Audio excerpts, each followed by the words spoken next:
Hello everyone. Today, we will take you on an exciting lobster hunting trip in the wild sea, where nature is still intact and rich. Now, let's start the trip together. This is the first but very important step preparing the bait. Today, we use fresh squid, because lobsters love its characteristic strong fishy smell. We started pulling up the trap. There was a big lobster inside. It felt really good. All the preparation and patience had finally paid off.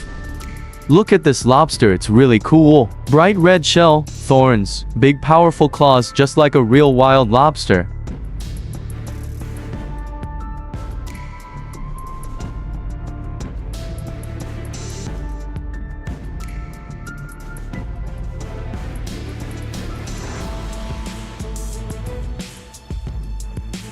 We're out at sea now, and starting to retrieve the traps after a night's casting. The waves are a bit high. The wind is blowing hard, but the work must go on.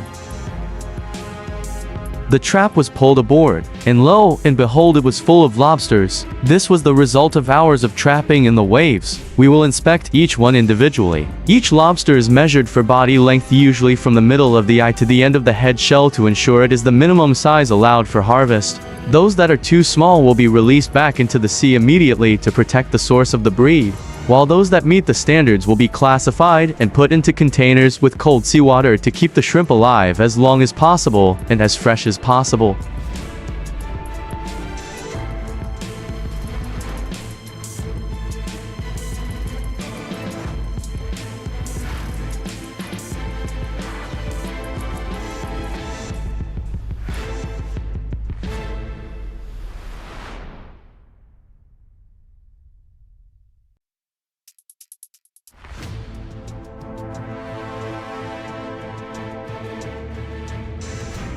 In addition to setting traps, another way to catch lobsters is to dive directly to the bottom of the sea. This method is more difficult, but very effective for experienced people. I have fully prepared diving equipment, oxygen tank, diving suit, cut-resistant gloves, and a net bag to hold the lobsters. The most important thing is to ensure safety, because when going deep, there will be many unexpected factors such as underground waves, rocky terrain, or even other marine life. Now ready, let's go.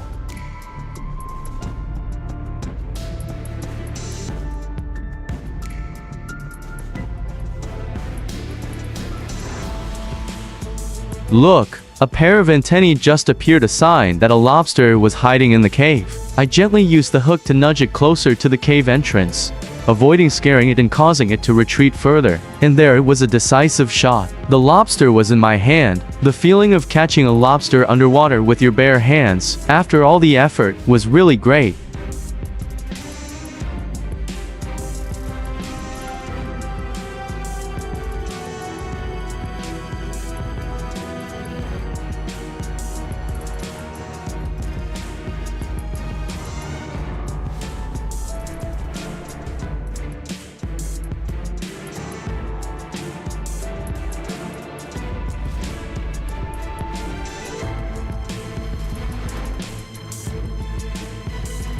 And this is the result of a very deep dive, a fresh, big, healthy, and extremely beautiful lobster. Holding it in my hand, I feel an indescribable feeling of joy. All the fatigue at the bottom of the sea seems to disappear.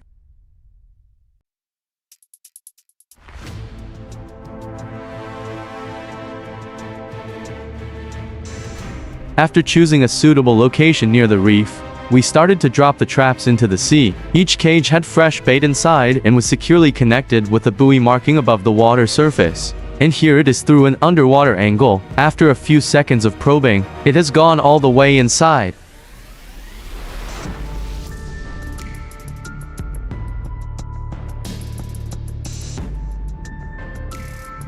The new day began. We continued to pull the traps that had been released since the previous afternoon. This was an extremely important classification step. Those that reached the minimum size according to regulations would be kept for sale or use. Those that were too small, not old enough to be exploited, would be released back into the sea immediately to protect long-term resources.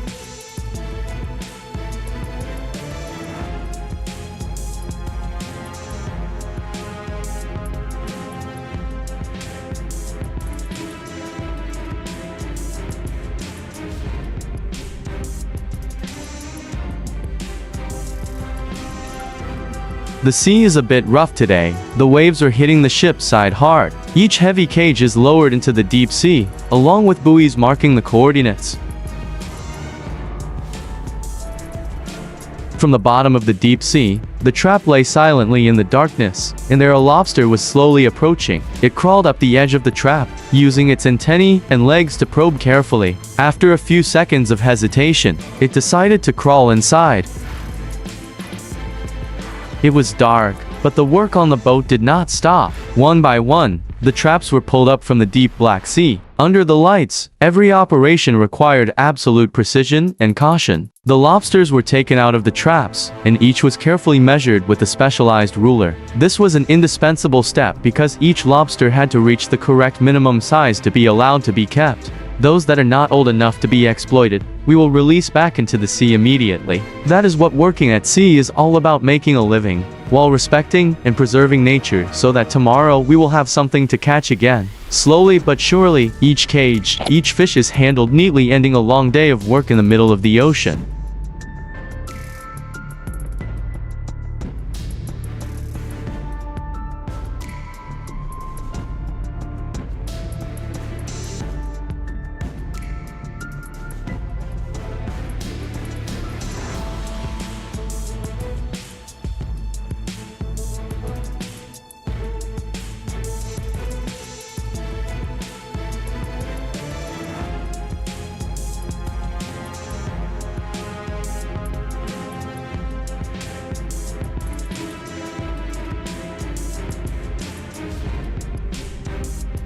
Once again, we're back to hand hunting lobsters, this time free diving. No heavy tanks, just a camouflage wetsuit, goggles, snorkel, and a net bag to hold the lobsters.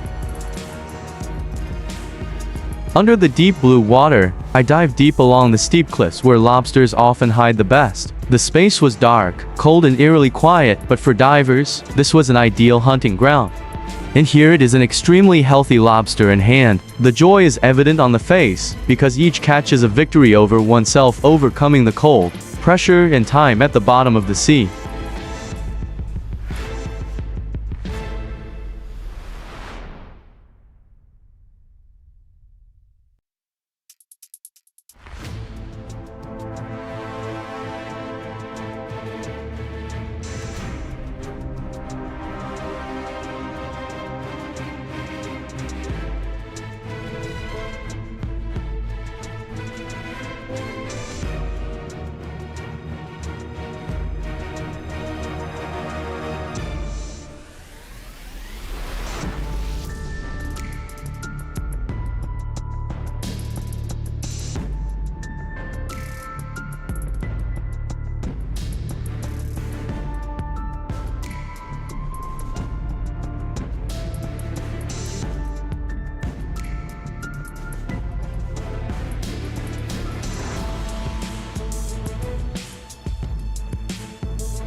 We are now moving along a reef covered with seaweed, an ideal habitat for lobsters. The soft seaweed covers small caves, creating safe havens that only the experienced can discover.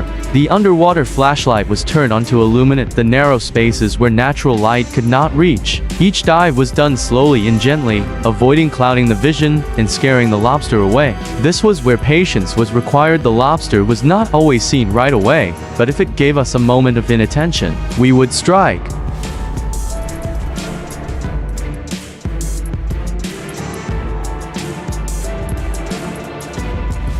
So that's the end of today's lobster hunt. Thank you guys for accompanying us through the storms and dramatic shocks. If you find it interesting, remember to like, subscribe to the channel, and leave a comment to support us to make more new videos. See you on the next trip. Bye everyone.